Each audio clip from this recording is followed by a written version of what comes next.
Do you believe you have healthy habits, don't smoke, eat right, and even take certain precautions with your health? But have you ever wondered if that's really enough to prevent a stroke? Could habits you consider normal, like watching TV, taking a painkiller, or skipping breakfast, actually be slowly damaging your brain? And worse, what if the very things you think are good for your health are actually bringing you closer to a stroke? If you're over 60, you need to hear this carefully. Some of the most common behaviors at this stage of life increase the risk of stroke by up to 340%. But most people only find out when it's too late. In this video, I'll share a 7-week protocol I developed with my patients to completely reverse this risk. No expensive medication, no crazy diets, and with changes you can start applying today. Stay with me until the end. My name is Kenji Oshiro, and you're on the Global Health Guide channel. If you're not subscribed yet, take a moment to subscribe now. Here, we talk seriously about health, with a special focus on those over 50. Let's get straight to the point. In the United States, someone has a stroke every 40 seconds, and the risk nearly doubles every decade after age 55. But here's what many doctors still don't explain clearly. Over 80% of these strokes are completely preventable. They could be avoided with specific changes to daily habits.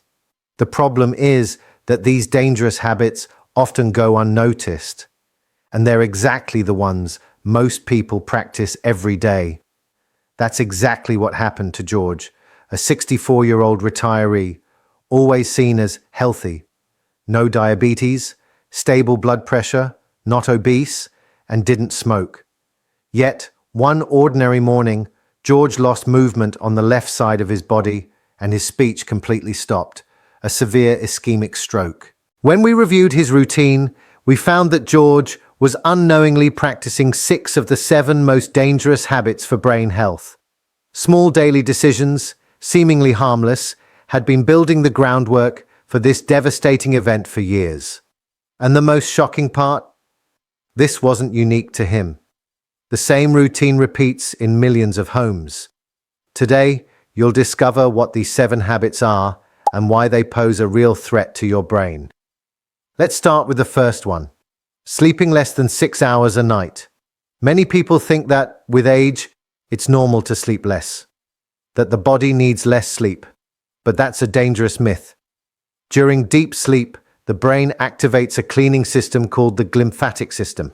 It's like a drainage system that removes toxins, protein fragments, and inflammatory substances that, when accumulated, form clots and damage cerebral arteries. Poor sleep interrupts this process. It's like having a clogged pipe in your brain, letting waste build up every night. Linda, 68, suffered from chronic insomnia since retiring.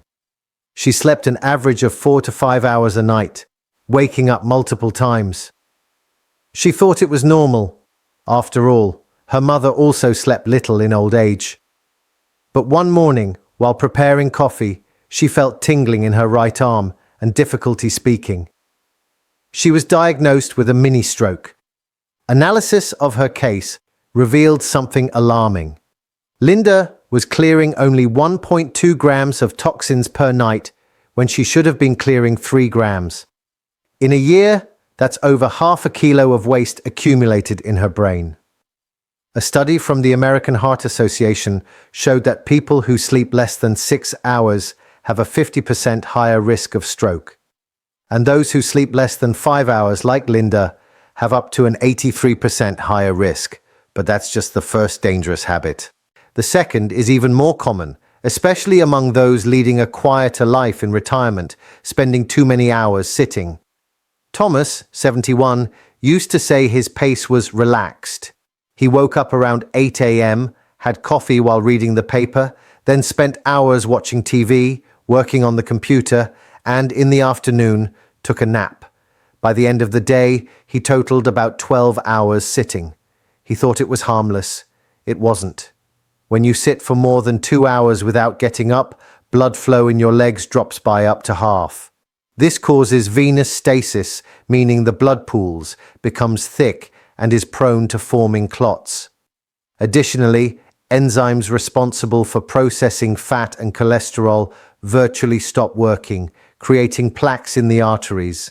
The blood returning to the heart comes back with less oxygen and more carbon dioxide, forcing the heart to work harder. A study with over 8,000 older adults showed that for every extra 2 hours spent sitting per day, the risk of stroke increases by 14%. Those who sit for more than 8 hours, like Thomas, have a 56% higher risk of stroke than those who move more. And there's another detail. Long periods of sitting also reduce insulin sensitivity, increasing blood sugar fluctuations and worsening vascular risk. Now tell me, how many hours do you spend sitting each day? Have you ever stopped to count? With George, Linda, and Thomas, we see the same pattern. Habits repeated for years, seemingly calm, but silently destroying the brain. Few people realize that a simple pill, taken with the best intentions, can slowly compromise brain health. Self-medicating with anti-inflammatory painkillers like ibuprofen and naproxen is one of the most dangerous and common habits among adults over 60. The logic is simple. Pain increases with age, joint discomfort appears, and the pill is right there within reach, no prescription needed. The problem is what this seemingly innocent habit does inside, especially to the brain's arteries. These medications, known as NSAIDs, directly interfere with the production of substances that protect the inside of blood vessels. They reduce prostacyclin, which keeps cerebral arteries relaxed and prevents clot formation. Without this protection, vessels become stiffer and more vulnerable, and blood circulates in a thicker, clot-prone state. Additionally, NSAIDs subtly and continuously raise blood pressure and damage the endothelium, the delicate layer lining the arteries. It's like weakening the walls of the vessels while increasing the pressure inside them. A dangerous combination. Thomas, who we already know spent much of his day sitting, also took ibuprofen almost daily. It started with back pain and later became preventive on more intense days. In no time, it became routine. He believed that, being over the counter, the medication was safe. He never thought it could be undermining his brain health, but it was. Studies show that regular ibuprofen use can increase stroke risk by up to 84%. And the scariest part is that this effect doesn't take years to appear.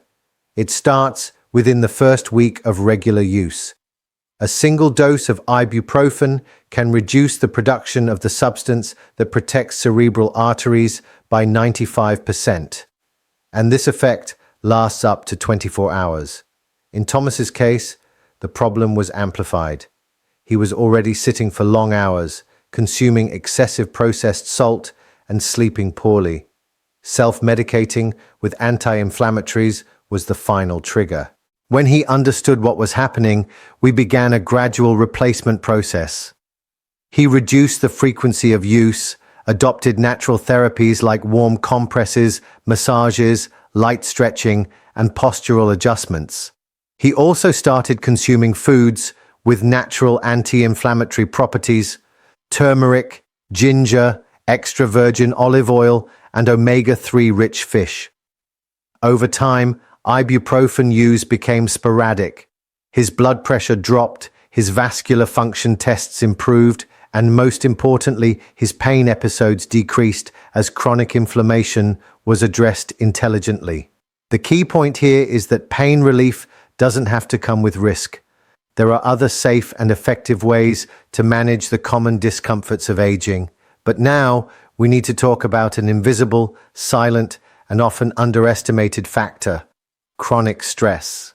George, the patient you met earlier, seemed like a calm man. He no longer worked, had no major obligations, and led a predictable routine.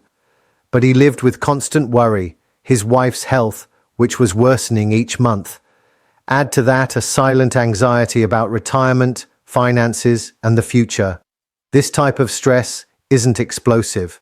It's constant, mild, but never goes away. And it's exactly this pattern that causes the most harm. Under chronic stress, the body maintains elevated cortisol levels, the stress hormone. This has three direct effects on the cerebral vascular system. Platelets become stickier and more prone to forming clots. The endothelium becomes inflamed and loses its protective function, and nitric oxide production decreases, causing arteries to lose flexibility and become more prone to rupture. This emotional stress, especially when unrecognized, is as powerful a risk factor as hypertension or high cholesterol. And worse, it's almost never treated as such. George had exactly this profile. When we tested his hormone levels, his nighttime cortisol was extremely high. His body simply couldn't turn off. Even while sleeping, his systems were on alert. This kept his blood pressure elevated, fueled inflammation, and left his blood in a constant state of readiness to clot. With simple adjustments, we reversed this pattern. Daily walks, 10 minutes of deep breathing in the morning, pauses for silence and introspection, clearer boundaries in family responsibilities, and most importantly, he began to recognize that he needed to take care of himself, not just others. In a few weeks, cortisol levels started to drop. Sleep quality improved, blood pressure stabilized, and his mental energy increased noticeably. This is the impact of chronic stress when it goes unnoticed. It builds up slowly, but erodes vascular health like a constant drip on the same spot. And the most concerning part is that, when combined with the previous habits, poor sleep, sedentary lifestyle, excessive sodium, irregular eating, frequent painkillers, it completes the cycle. Each of these factors on its own already poses a risk. But when combined, the effect is multiplied. It's not addition, it's multiplication.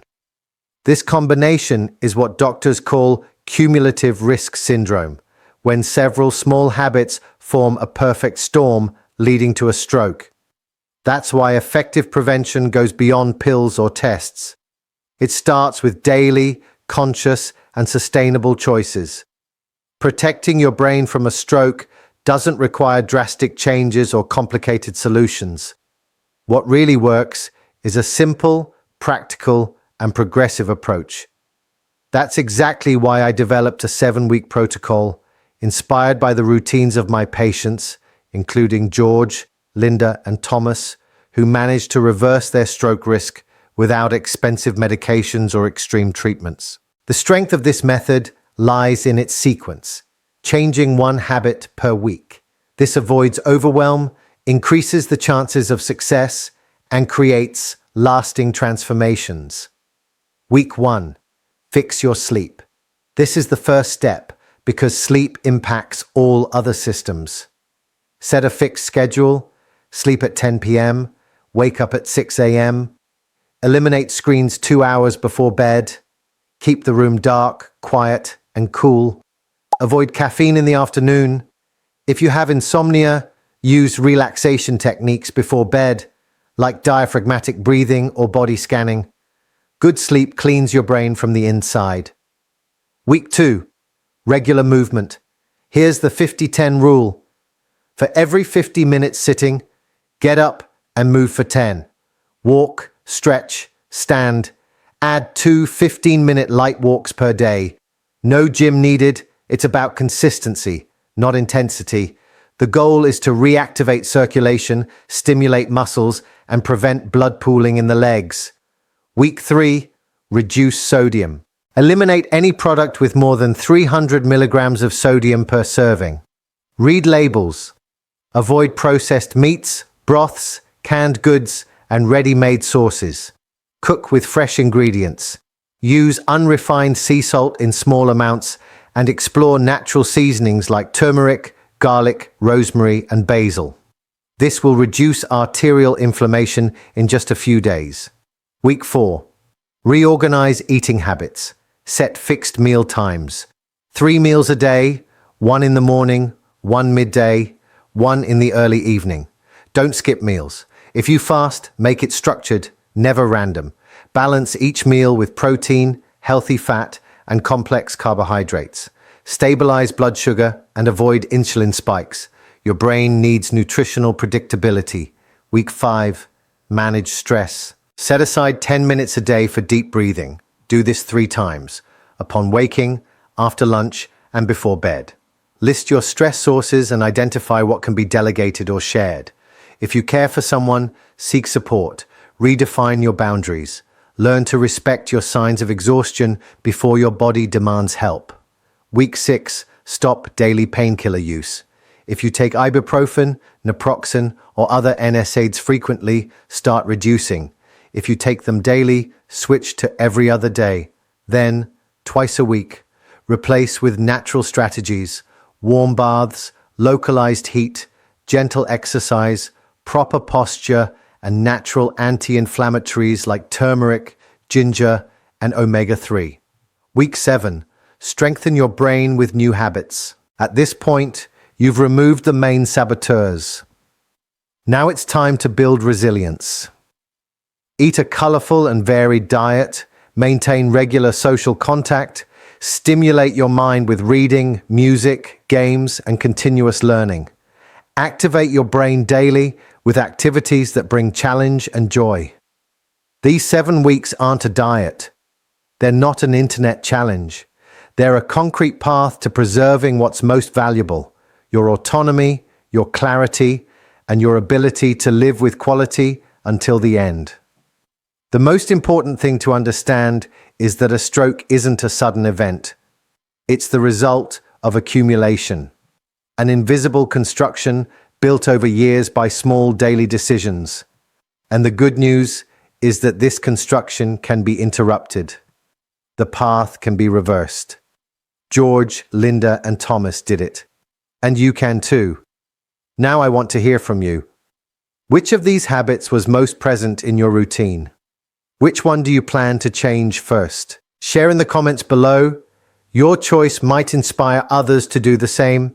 And if this video helped you in any way, share it with someone you love. This could be the information that saves a family member's life. Subscribe to the Global Health Guide channel and turn on notifications to keep receiving content that protects your body, mind, and health. See you in the next video. Until then.